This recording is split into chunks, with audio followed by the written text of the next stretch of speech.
दोस्तों, मैं आपको अपने गार्डनिंग चैनल ग्रोइंग कंटेनर में खुशामदीद करता हूं। तो तकरीबन कई मंथ्स के बाद मैंने शॉपिंग की है एक प्लांट की। इस प्लांट का नाम मैं अभी आपको बताता हूं। मैं लेने गया था मैंगो कौन सा, मौसमी अनवर लटोर। ये जो सेंसेशन मैंगो आजकल बहुत मशहूर है ना, तो मुझे फार्म वालों से मैंने वो किया। तो उन्होंने कहा, जो फार्म है जिनके पास ना बहुत सारे मैंगोज़ होते हैं, उनसे मैंने मशवरा लिया कि क्या ये लगाना सही है घर में। तो उन्होंने कहा कि ना ये नुमाइशी आम की तरह कैटेगरी में शामिल होता है। नुमाइशी आम का क्या मतलब होता है? नुमाइशी जैसे वो होते हैं, अनार होता है, यानी कि वो खाने में इतने टेस्टी नहीं होते। तो आप उस कैटेगरी में ना जाओ। अगर आपने दिखाना है भाई बहुत सारे आम लगे हुए हैं, तो फिर तो आप लो, यानी कि वो भर जाता है आमों से। गमले में भी लगते हैं और ज़मीन में तो बहुत भर जाता है, और उसका कलर बड़ा प्यारा होता है, रेडिश होता है जब पक जाते हैं ना, रेडिश ग्रीन। लेकिन उन्होंने ना मना किया कि ना वो ना लो, ना लगाओ, क्योंकि ना वो बस दिखाने के लिए है, खाने के लिए नहीं है। इतना टेस्टी नहीं होता।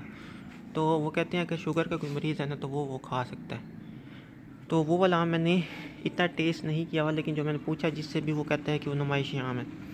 जबकि जो मेरा मोस्ट फेवरेट है ना, जो बाकी मैंने सारे आम टेस्ट किए हैं, उसमें ना एक तो अनवर लटोर मौसमी, एक 12 नंबर भी होता है, 12 नंबर नहीं, अनवर लटोर मौसमी। वो ना मौसम में आता है। एक 12 नंबर होता है, वो लेट आता है, उसको लेट अनवर लटोर भी कहते हैं। जो दूसरा होता है ना 12 नंबर, आपने अगर कोई लगाना है तो मौसमी अनवर लटोर लगाओ या फिर मौसमी चौंसा लगाओ। वाइट चौंसा भी नहीं लगाना, ब्लैक चौंसा भी नहीं लगाना। तो वो दोनों आम मुझे नहीं मिले। उन्होंने कहा था नियर अबाउट हफ्ते तक हमारे पास आएंगे, क्योंकि ना ये बिकता बहुत है अनवर लटोर मौसमी जो होता है ना। जैसे ही आता है लोग इसको लेके चले जाते हैं। इसके प्लांट कम बनते हैं, पता नहीं क्यों ये कम बनते हैं, लेकिन इनके पास होते कम है। शायद उसकी डिमांड बहुत होती है। तो खैर वो मेरा टॉपिक नहीं है आज का। तो मैं लेने वो गया था, लेकिन ना ये उनके पास आया हुआ था। ये ना पठान देके जाते हैं उन्हें, क्वेटा से आते हैं ये। तो इसका ना रूट बहुत छोटा होता है, ना होने के बराबर होता है। ये तो मैंने कपड़ा बांधा हुआ है ना, कि मैं खोलूँगा नहीं तो इसका रूट बॉल टूट रहा था। तो प्लांट इतना बड़ा है और रूट बॉल बहुत छोटा सा। ये वो खुद ऐसे लेके आते हैं, क्योंकि ना उन्होंने कहीं से लेके आना होता है, बड़ी दूर से। यहाँ कोयटा कहाँ और ये कहाँ, मुल्तान कहाँ। तो वो लेके आते हैं, तो वो नर्सरी वाले को बेचते हैं। नर्सरी वाले आ गए ना, महंगा करके बेचते हैं। तो ये मैं लेके आया हूँ, नया बोट समझ के गाँव में से लेके आया हूँ। और ना ये अगर मैं नर्सरी से लेता इतना बड़ा प्लांट, तो मुझे 500 का देते, कम से कम 500 का। लेकिन ये मुझे कितने का मिला? ये सिर्फ मुझे 200 रुपीज़ का मिला है। वो भी मैंने काम नहीं करा, जितने उन्होंने बताई मैं उतने का ले लिया। अगर मैं 150 कहता तो उतने का भी दे देते, क्योंकि ना उनका ज़रा काम होता है, वो इतना नहीं लूटते जितना ये लूटते हैं, इसी वजह से। तो ये मुझे 200 रुपीज़ का मिला। ये वैरायटी कौन सी है? ये है बड़ा अनार कौन सा, ये जो वो नहीं होता कंधारी अनार, जिसको रेड अनार कहते हैं। एक तो गुलाबी होता है ना, एक कंधारी होता है रेड, प्योर रेड होता है, अंदर से ब्लड की तरह का होता है। तो ये वो है पड़ा।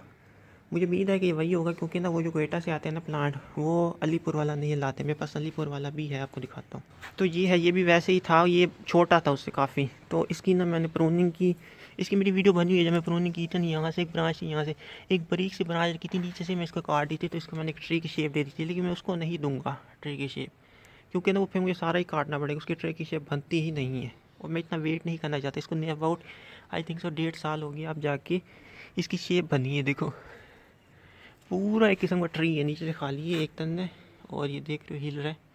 तो ये भी नियर अबाउट उसी के बराबर ही बना पड़ा। ये है पड़ा कौन सा, ये अलीपुर वाला वाइट अनार जिसे कहते हैं। अंदर से वाइट दाना होता है, हल्का सा रेडिश पन होता है, हल्का हल्का किसी में होता है, लेकिन ये वाइट होता है अनार। ऊपर से ग्रीन होता है, अंदर से वाइट होता है। जबकि ये है कंधारी, जैसे उन्होंने कहा है। अच्छा, ये ऐसे प्लांट लेने से पहले ना एक बात का ध्यान रखना, जो सबसे ऊपर ब्रांच है ना इसकी, इसको तोड़ के देखना कि अंदर से ग्रीन है। जैसे कि ये है ना, इसको ना ऊपर से तोड़ के देखो, ये देखो अब अंदर से निकली ग्रीन। ये ज़रूर देख लेना, क्योंकि ये अक्सर में सूखे हुए होते हैं, पत्ते तो होते नहीं इसके ऊपर, और ये प्लांट सूखा हुआ होता है।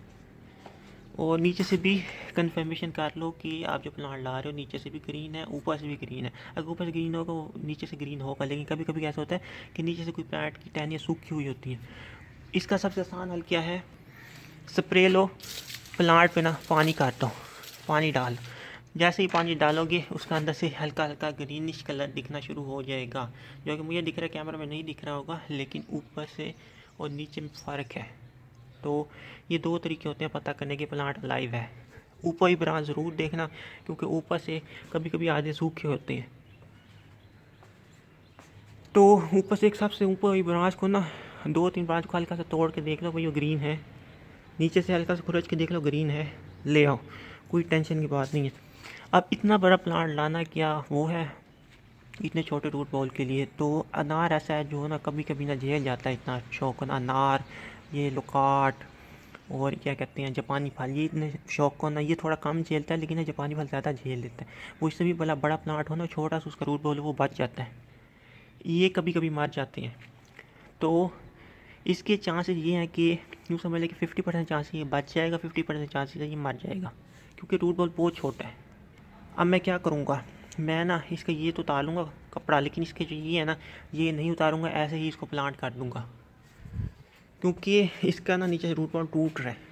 मैंने देखा था इसमें उसको कपड़ा बांध के लाया, कपड़ा नहीं वो कपड़े वाला शॉपर है। अगर मैं इसके साथ भी ग्रो कर दूँगा ना तो कोई मसला नहीं होगा, क्योंकि रूट ना इसमें से गुजर जाती हैं, ये प्लास्टिक नहीं है। तो एक और बात का ध्यान रखना, जब भी ऐसा प्लांट लेके आओ ना इसकी ना नीचे से मिट्टी झाड़ने की कोशिश ना करना। मिट्टी झाड़ोगे इसके बचने के चांसेस ना नियर अबाउट 0% हो जाएंगे। मिट्टी साथ हमेशा लगी रहनी चाहिए, ये आपको अपने एक्सपीरियंस की बात बता रहा हूँ। आम का कभी ऐसे ना करना, ज़रा सी भी मिट्टी ना झाड़ना, और आम का इतना छोटा रूट बॉल ना रहना इतने बड़े प्लांट के साथ, क्योंकि आम मर जाएगा, आम कभी नहीं ज़िंदा रहेगा।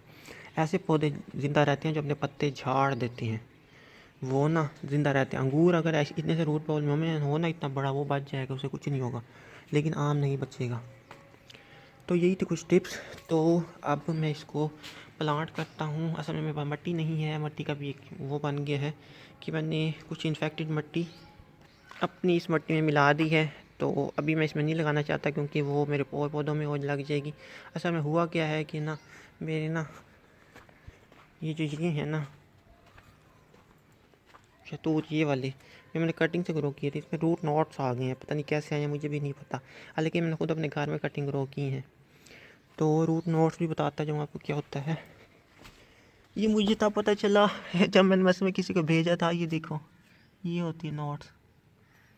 तो ये आपको बताऊंगा कि ये क्या होते हैं।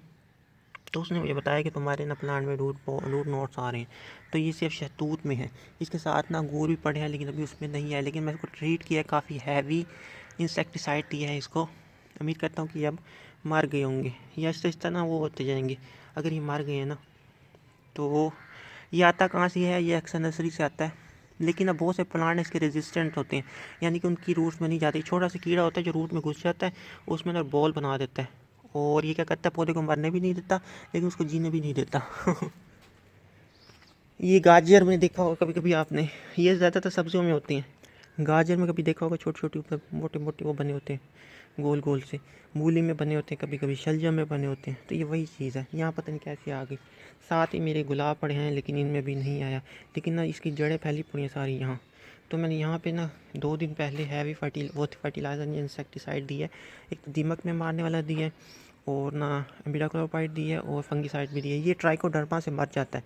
ट्राइकोडर्मा मेरे पास है नहीं, यहाँ से मिलता नहीं है।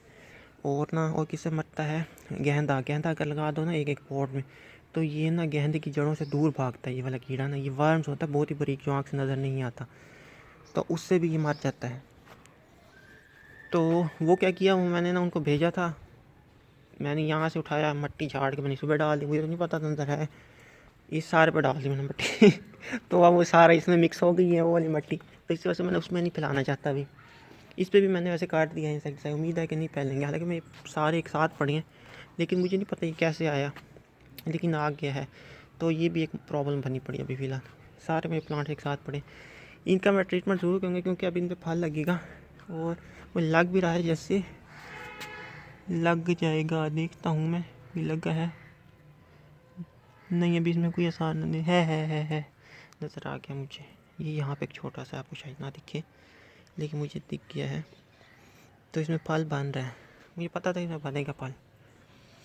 तो देखूँगा मैं क्या करता हूँ, ये यहीं पड़े रहेंगे, मैं इनको वो नहीं करूँगा, ख़त्म वगैरह नहीं करूँगा, इसको किल करके रहूँगा मैं इस कीड़े को ना।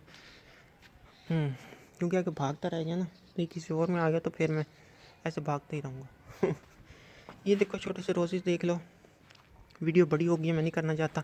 तो मैं मिट्टी का कोई बंदोबस्त करता हूँ, देखता हूँ किसी और जगह से ना मिट्टी निकालता हूँ, फिर करता हूँ कुछ, फिर आपसे मिलता हूँ। तो मैंने अपने पूरे गार्डन को एनालाइज़ किया कि मैं कहाँ इसकी जगह बना सकता हूँ, तो मुझे इसकी कहीं जगह नहीं मिली। तो फाइनली मैंने डिसाइड किया है कि मुझे इस फालचे को निकालना पड़ेगा। निकालना नहीं चाहता था, लेकिन कोई और जगह बनती नहीं है। ये सारी रो फ्रूटिंग प्लांट्स की है, वो काफ़ी बड़ा है, फैलेगा, और यहाँ पे काफ़ी जगह है, देख रहे हो ना। तो यहाँ पे वो सही रहेगा। और यहाँ भी एक जगह बन सकती थी ये यहाँ पे, लेकिन यहाँ मेरे गुलाब पड़े हैं, और साथ ये खड़ा है, और साथ ये पड़ा शहतूत पे अब फल लगने वाला है। वो उसके पत्ते अगर निकल आए तो वो शेड काट देगा इसके ऊपर, तो इसका फल सही था, पक्के का नहीं, उसके पत्ते बहुत बड़े बड़े होते हैं। यहाँ पे मैं नहीं लगा सकता, पीछे ये है पड़ा, और यहाँ पे कहीं पे भी नहीं लगा सकता मैं, क्योंकि ना बिल्कुल भी जगह नहीं है। यहाँ पे आगे कहीं पे भी लगाया, पीछे फ्रूटिंग प्लांट्स पड़े हैं। तो ये देखो ये कैसे भरा पड़ा मेरे शहतूतों से। इसकी मुझे सीरीज़ बनानी चाहिए, लेकिन मैं नहीं बनाता, टाइम नहीं मिलता ना। जब यहाँ हम रहने आ जाएंगे ना, तो फिर इंशाल्लाह आपको पूरा शुरू से एंड तक बना के दिखाया करूँगा। देखो कैसे अच्छा फल लगा पड़ा है। ये अर्ली वैरायटी है, उस पर भी ऐसे लगेगा। ये भी वही है, लेकिन मैं इसको गलत टाइम पे प्रून कर लिया। तो गलतियों से इंसान सीखता है। तो ये अब फूट इंशाल्लाह इस पर लगेगा, उम्मीद तो है। अच्छा, तो वही है मेरे पास, क्योंकि फालसा मेरे पास काफ़ी बड़ा है पड़ा यहाँ पे। उस फालसे को मैं ज़्यादा तो नहीं करूँगा, अब वो खींचना पड़ेगा क्योंकि रूट बहुत होंगी। वो है नीचे पॉट में, उसी पॉट में डाल दूँगा। तो यहाँ से निकालता हूँ, नीचे यहाँ वो भी पड़े हैं, तो चलें देखते हैं क्या होता है। यही जगह है भाई, और कोई जगह नहीं है। सॉरी फालसा, में तुम्हें निकालना पड़ेगा। तो दोस्तों अभी तक की अपडेट ये है कि इसके रूट्स बहुत हैं, और ये कंजस्टेड हुआ पड़ा है रूट्स। हालांकि अभी इसको 1 साल हो यहाँ लगाए, लेकिन इसका तना भी तो काफ़ी मोटा है। मैंने इसको खींचने की बहुत कोशिश की है, नहीं निकलता। तो मैंने मिट्टी हटाई है, तो अब मैं इसको खींचूँगा, देखो ये निकलता है या नहीं निकलता। लेकिन मुझे इसको हटाना पड़ेगा, मेरे पास और कोई जगह नहीं है। रिस्क ले रहा हूँ, क्योंकि ना शायद वो प्लांट ना भी बचे। लेकिन मेरे पास कंधारी अनार नहीं है, ना ही वो मुझे मिला है कहीं से, एक ही मिला है। तो लाया भी एक ही हूँ मैं पौधा, क्योंकि मेरे पास जगह नहीं है। वैसे ज़्यादा ले आता मैं, लेकिन जगह बिलीव भी मेरे पास नहीं है। यहाँ पे मैं नहीं लगा सकता, क्योंकि ऊपर अंगूर है। अंगूर भी मैंने बहुत सारे ख़त्म किए अपने। देखो यहाँ सारी खाली जगह हो गई है, बहुत सारे की सारी जड़ें काट के मैंने रिपोर्ट की है, ये देखने के लिए कहीं ये तो नहीं फैल गया अंदर, लेकिन नहीं है। ये देखिए रूट बिल्कुल साफ़ है। तो हम इसको खींच रहा हूँ, शायद ये ना बचे, लेकिन उम्मीद है कि वो मैं बचा लूँगा, क्योंकि यहाँ इतना तेज़ वो नहीं है पड़ा धूप अभी। तो खींचता हूँ, फिर आपको दिखाता हूँ। तो दोस्तों ये निकला है काफ़ी खींचातानी करने के बाद। ये देखिए इसकी रूट्स, वैसे बहुत मोटी रूट्स हो गए हैं, ये टूट भी गई हैं, देखिए ना। ये शायद अब ना ये वाली रूट मर जाए। तो मैं इसको अब जल्दी से उसमें डालता हूँ। एक पॉट है पड़ा मेरे पास, तो फिर उसको हम पॉट करते हैं। तो ये ग्रे पाइन जो मैंने खाली की थी, उसका पॉट मैंने ले लिया। इस मिट्टी में ना मैंने 2 गोबर की डब्बे डाल दी, ये वाले। तो ऐसे मिक्स कर लिए इसे। तो अब मैं इसको इसमें डाल लूँगा, और ये मिक्स करते करते मेरा हाथ ही कट गया। तो चले मैं इसको इसमें डालता हूँ, फिर आपको दिखाता हूँ ये। तो दोस्तों इसको मैंने प्लांट कर दिए है, उम्मीद करता हूँ कि इसे पता भी नहीं चलेगा मैंने इसके साथ किया है। तो अब बारी आ गई है उसकी। और ये मैंने उस दिन किए थे, ग्रेप वाइन की सारी नोट काटी थी। तो ये है पॉट, अंदर आपको दिख जाए शायद। तो इस पॉट को मैं खाली करता हूँ, इसमें मिट्टी में कंपोस्ट मिक्स करता हूँ, और फिर उसको खोलता हूँ, फिर उसको आपको दिखाता हूँ। ठीक हो गया। और ये मैंने इसी से नहीं उठाई, इसके नीचे एक रूट थी इसकी, पता इसकी है या शहतूत की, क्योंकि शहतूत की रूट हर जगह घुसी पड़ी है। इस वजह से अभी मैं इसको नहीं उठाया, क्योंकि मैं जब इसको रिपोर्ट करूँगा ना बड़े पॉट में, तो फिर मैं इनको उठाऊँगा। और ये मेरी ग्रेप वाइन को मैंने पों रख दिया भूल के यहाँ पे सारा। तो उम्मीद है कि ये ख़राब नहीं होंगी। मैं इनको खींचता हूँ तब खींचती नहीं है, तो इनकी रूट्स अंदर से निकल चुकी हैं।